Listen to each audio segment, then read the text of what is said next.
Pues ya estamos de regreso y continuamos formulándole esas preguntas que ustedes han enviado a don Alberto Recarte. Siguiente, que nos envía Marta desde Almería. ¿Qué opinión le merece la gestión económica de Mario Monti durante su escaso año de mandato, ahora que ha anunciado su dimisión? ¿Cree que volverá a presentarse como candidato?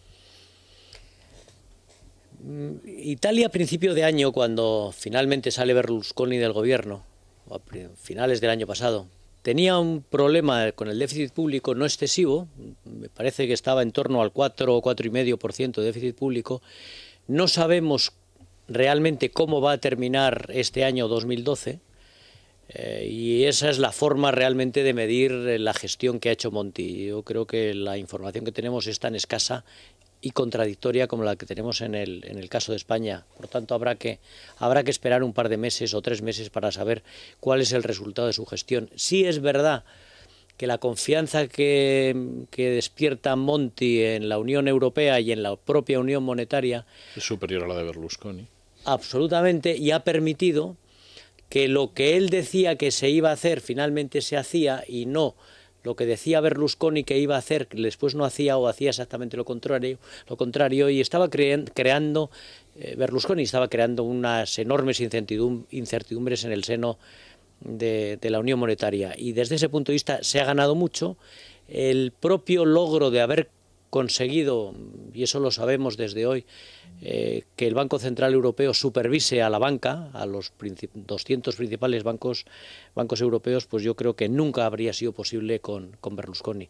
Entonces, desde ese punto de vista, yo creo que es positivo. Ha hecho una reforma laboral, pero yo no sé de verdad si es la que necesitaba Italia o no. Creo que no todavía. Y respecto a si él se va a presentar, pues no lo sé. Yo creo que aquí el que está jugando un papel maquiavélico es Berlusconi. Monti nunca, entiendo yo, que en principio va a crear un partido para enfrentarse a Berlusconi. No tiene ni la madera de político, ni la capacidad, ni el tiempo, ni el dinero para hacer un partido político. Yo creo que él podría ponerse a la cabeza de un partido político si este partido le pide que esté. Pero si el partido de Berlusconi, en definitiva, no se lo pide, y la única forma de que se lo pida es si Berlusconi desaparece voluntariamente o porque no tiene más remedio, yo no creo que Monti como tal vaya él a crear una propia institución política. Estará allí si se lo piden, y si se consigue controlar a Berlusconi, echarlo, o por alguna razón Berlusconi termina por no presentarse como candidato a primer ministro. Que no es ciertamente lo que parece que no desea. Es lo que parece. Antonio desde Alicante nos dice lo siguiente: el gobierno prácticamente da por hecho que cerrará el año con un déficit público próximo al 7% del Producto Interior Bruto. ¿Está funcionando la política fiscal del gobierno para contener el déficit? ¿Cree que Europa nos debería dar más tiempo para cumplir los objetivos?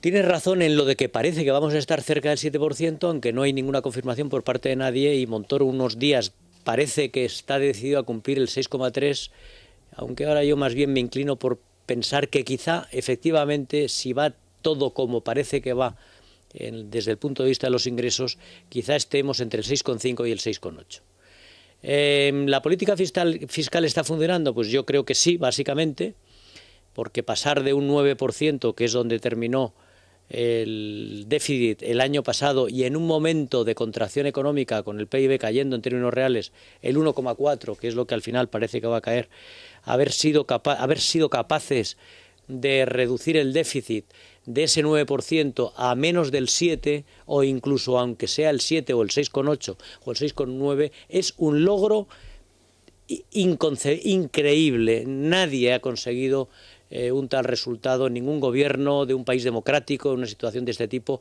ha conseguido un resultado de ese tipo. Es verdaderamente admirable el que se haya conseguido, si es que finalmente se ha conseguido. Aunque aquí hay grandes disparidades, hay personas, escritores, en libros, en tertulia, que dicen que el déficit va a estar en el 8, 8,5, 7, 7,5. Nadie habla por debajo del 7. Y yo creo que vamos a estar un poco por debajo del 7 por una razón, porque en los últimos meses la subida del IVA sí está funcionando, y finalmente yo creo que se van a conseguir los ingresos públicos que se quería, y con las enormes baterías de medidas que se han tomado, pues quizás vamos a estar cerca de esa cifra. Guillermo nos pregunta lo siguiente. Mi duda tiene que ver con el aeropuerto de Barajas. Alguna vez le he oído decir a don Alberto que representa un porcentaje importante del Producto Interior Bruto madrileño. Sin embargo, he leído recientemente que es un aeropuerto deficitario, lo que me ha sorprendido, porque si Barajas es deficitario ya me puedo imaginar lo demás. ¿Se debe a una mala gestión o es que compensa la pérdida con el motor que supone para la región?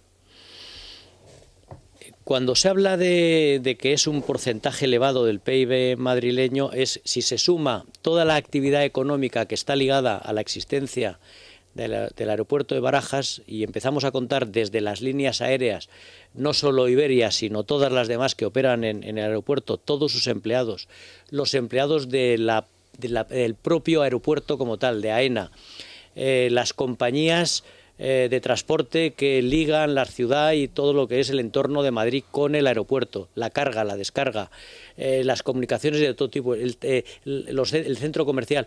Se ha valorado que, pues, que puede suponer entre el 8, el 9 o el 10% del PIB madrileño. Desde ese punto de vista, que duda cabe que es importantísimo para Madrid. El déficit se refiere al déficit de AENA, de la propietaria del aeropuerto, que con todo lo que ha invertido en el aeropuerto de Madrid, yo creo que es que las inversiones totales en el aeropuerto de Madrid, si no recuerdo mal, deben de estar en torno a 9.000 o 10.000 millones de euros. Esos 9.000 o 10.000 millones de euros de deuda, que es una deuda que no está en el Estado como tal, sino que está en AENA, con los ingresos que obtiene AENA cobrando pues fees a las compañías de aviaciones, a la compañía de aviación, o alquilando locales o consiguiendo ingresos por cualquier medio, pues no son suficientes para pagar a sus empleados y para pagar los intereses de esa deuda enorme que tiene. Y en ese sentido es deficitario. No es que la actividad económica sea negativa, porque efectivamente pues es que la actividad económica pues es enorme, entonces porque es el 10%, estaba calculando, si Madrid es más o menos casi el 20%, la actividad económica en Madrid puede estar cercana a los 190.000 millones de euros, el total del PIB madrileño. Pues estamos hablando, por tanto, de casi 19.000 o 20.000 millones que puede suponer la actividad de Barajas. El que haya un déficit de 100 millones o de 200 o de 1.000 o 2.000, pues no tiene mucha importancia. Y desde ese punto de vista sí se compensa, no para AENA, pero sí para el resto de la economía de Madrid, que es muy dependiente de la existencia del aeropuerto. ¿Es mala gestión? Yo creo que ha habido mala gestión. Yo creo que probablemente ha habido un exceso de gasto en personal, sueldos descomunales, recuérdense toda la historia con los controladores, bueno, un colectivo tras otro que claramente, con la capacidad de presión que han tenido y que siguen teniendo en parte, han conseguido hasta ahora aumentos de personal, aumentos de sueldos, y al final eso se ha transformado en ese déficit de funcionamiento de lo que es AENA, pero no que la gestión de un aeropuerto sea negativo. En el caso de Madrid es enormemente positivo para la región. Este mismo oyente nos pregunta, quisiera saber qué opina si el AVE es un despilfarro y convendría haber invertido en mejorar las vías o el transporte de mercancías, o si por el contrario cree que es una buena inversión. Yo no generalizaría. Yo creo que, según le he oído hace muy poco a algún experto, el tema del AVE en algunos recorridos claramente es muy rentable, en otros lo es menos. En unos no habría que haberse empeñado en poder alcanzar en determinados tramos unas velocidades de 300 o 320 kilómetros, cuando 200 o 250 habrían sido suficientes y el coste de la inversión habría sido infinitamente menor. Pero porque me hablan de que ir a 350 kilómetros pues puede costar, en términos de mantenimiento, pues 5, 6, 7 veces más que ir a 200 o 250 kilómetros por hora. Por tanto, no se puede generalizar. Yo creo que en muchos casos la parte más positiva del AVE ha sido la recuperación de un concepto absolutamente olvidado, y es que se podía salir y llegar puntual, y que una actividad que es como es esa, pública, en definitiva, pues podía funcionar correctamente. En el caso de España, que tiene una orografía tan complicada, la existencia de un buen ferrocarril, pues yo creo que es muy importante.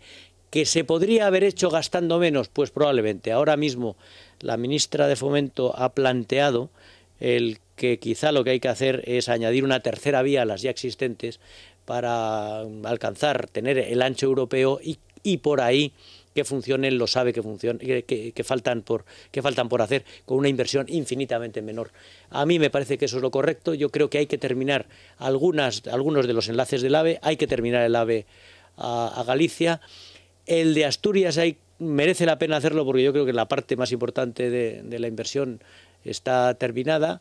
A Alicante llega también a principios del año que viene. No tengo tan claro el AVE a Lisboa pasando por Badajoz, que creo es por donde pasa. En fin, yo creo que habría que distinguir, pero bueno, la obra ya está hecha. ¿Qué es más importante, el transporte de mercancías que de personas? Pues sí y no, porque que es un país que tiene una industria muy pequeña, yo creo que lo que es importante es haber tenido una red ferroviaria de mercancías algo mejorada, pero es que prácticamente no se ha mejorado ni se ha integrado con los centros logísticos en el interior de la península ni con los puertos, y eso ha sido un pequeño desastre. Habría que haberse gastado un poco menos en el AVE, haber hecho un AVE mucho más modesto y gastarse más en una red de mercancías. Una última pregunta que nos envía Santiago desde Valencia, aunque desde luego sería para extenderse y hacer un seminario incluso. Dice: mi pregunta para el señor Recarte es la siguiente. Después de 30 años de la llegada al poder de Felipe González, ¿qué valoración hace de su política económica, en particular la etapa del señor Boyer?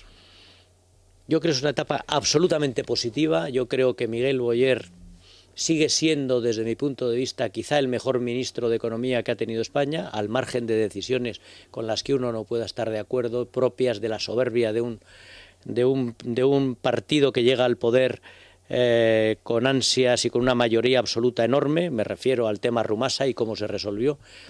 Pero la política económica fue impecable. El decreto ley, que creo que es del año 84-85, en el cual se liberaliza por medida de la economía española, no ha sido superado por ningún gobierno.